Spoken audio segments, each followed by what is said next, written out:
Bismillah. Assalamualaikum warahmatullahi wabarakatuh. Perkenalkan, saya Sakina Setio dengan NPM C1A020026. Sini saya akan menginterpretasikan hasil olahan data yang telah saya buat.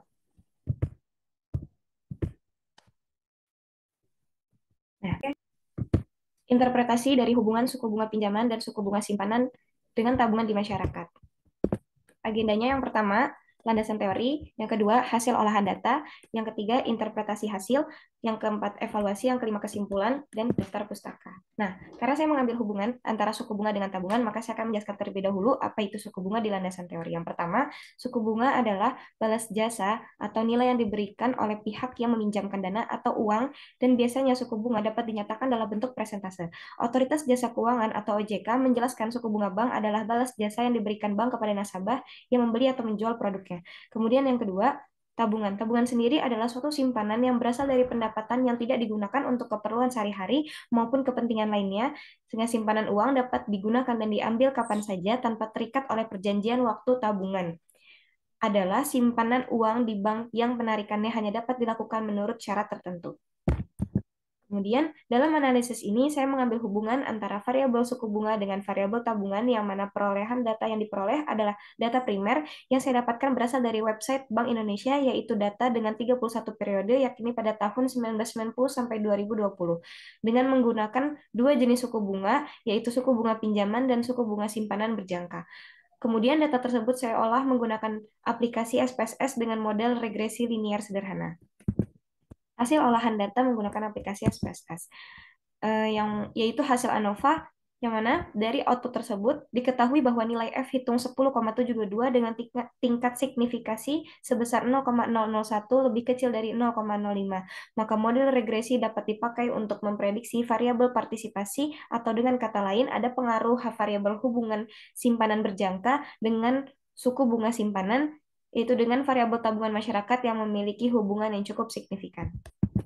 Hasil akhir, pengambilan keputusan dalam uji regresi sederhana. Yang pertama, berdasarkan nilai signifikasi, yaitu dari tabel koefisien, diperoleh nilai signifikasi sebesar 0,001 lebih kecil dari 0,05, sehingga dapat disimpulkan bahwa variabel tabungan simpanan berjangka memiliki hubungan terhadap suku bunga pinjaman, yang mana memiliki pengaruh yang, atau hubungan yang positif pada tabungan, sehingga jika tingkat suku bunga naik, maka akan semakin tinggi juga kecenderungan masyarakat untuk menabung. Kemudian yang kedua, berdasarkan nilai T, diketahui bahwa T hitung sebesar 3,274 lebih besar dari T tabel, yaitu 2,008, sehingga dapat disimpulkan bahwa suku bunga pinjaman berjangka memiliki pengaruh terhadap variabel suku bunga, dan juga pada variabel tabungan masyarakat juga memiliki pengaruh yang cukup signifikan. Hasil interpretasinya, sehingga dapat diambil kesimpulan bahwa tabungan memiliki hubungan atas kenaikan dan penurunan suku bunga, yaitu jika suku bunga mengalami peningkatan, maka kecenderungan masyarakat untuk menabung menjadi sangat tinggi. Namun jika sebaliknya, atau di saat suku bunga rendah, maka masyarakat memiliki sedikit kecenderungan atau bahkan tidak memiliki kecenderungan sama sekali untuk menabung. Kemudian, jika suku bunga pinjaman mengalami peningkatan, maka akan berlakunya kredit selektif, alias akan lebih sulit untuk meminjamkan uang di bank saat suku bunga pinjaman naik. Biasanya hal ini akan memiliki banyak sekali syarat-syarat dan harus dipenuhi dalam proses dan langkah-langkah pinjaman.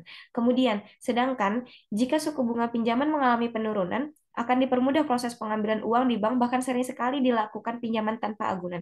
Sedangkan jika terjadi peningkatan pada suku bunga simpanan, maka akan lebih menguntungkan masyarakat yang menyimpan uangnya di bank, uh, daripada membelanjakannya, sehingga kecenderungan masyarakat akan menabung akan semakin tinggi. Dan begitupun sebaliknya, akan lebih menguntungkan masyarakat jika memegang uang dan membelanjakan uang jika suku bunga mengalami penurunan.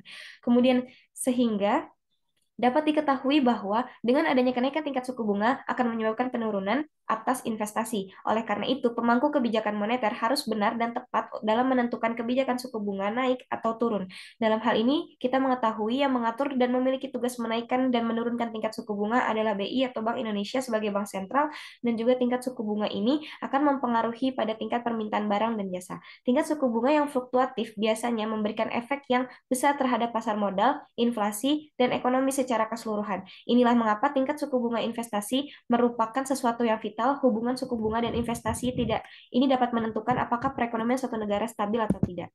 Hasil evaluasinya, jika tingkat suku bunga ekonomi sedang turun, Bank Indonesia akan menurunkan tingkat suku bunga untuk merangsang investasi. Sebaliknya, jika ekonomi sedang dalam kondisi yang baik dan bertumbuh, maka BI akan menaikkan tingkat suku bunga secara perlahan untuk menjaga inflasi. Perubahan suku bunga mempengaruhi permintaan publik akan barang dan jasa. Oleh karenanya, merangsang belanja investasi itu adalah merupakan hal yang harus dilakukan oleh Bank Indonesia. Nah, penurunan suku bunga menurunkan biaya pinjaman yang mendorong bisnis untuk meningkatkan pengeluaran investasi. Suku bunga yang lebih rendah juga memberikan bank lebih banyak insentif untuk memberikan pinjaman kepada bisnis dan rumah tangga yang memungkinkan mereka untuk membelanjakan lebih banyak.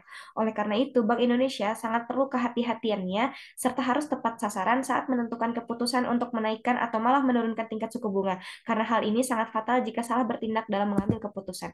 Maka kesimpulannya, dari perolehan data bunga pada tahun 1990 sampai 2020 dapat ditarik kesimpulan, setiap kali terjadi peningkatan pada suku bunga, maka dampak bagi masyarakat akan semakin meningkat, kecenderungan untuk menabung. Namun, dengan adanya kenaikan tingkat suku bunga ini malah akan membuat investasi turun, begitupun sebaliknya. Jika terjadi peningkatan suku bunga, maka kecenderungan masyarakat akan menabung akan menjadi lebih rendah, sedangkan investasi akan meningkat. Kesepian tanpa kasih cukup sekian, terima kasih. Wassalamualaikum warahmatullahi wabarakatuh.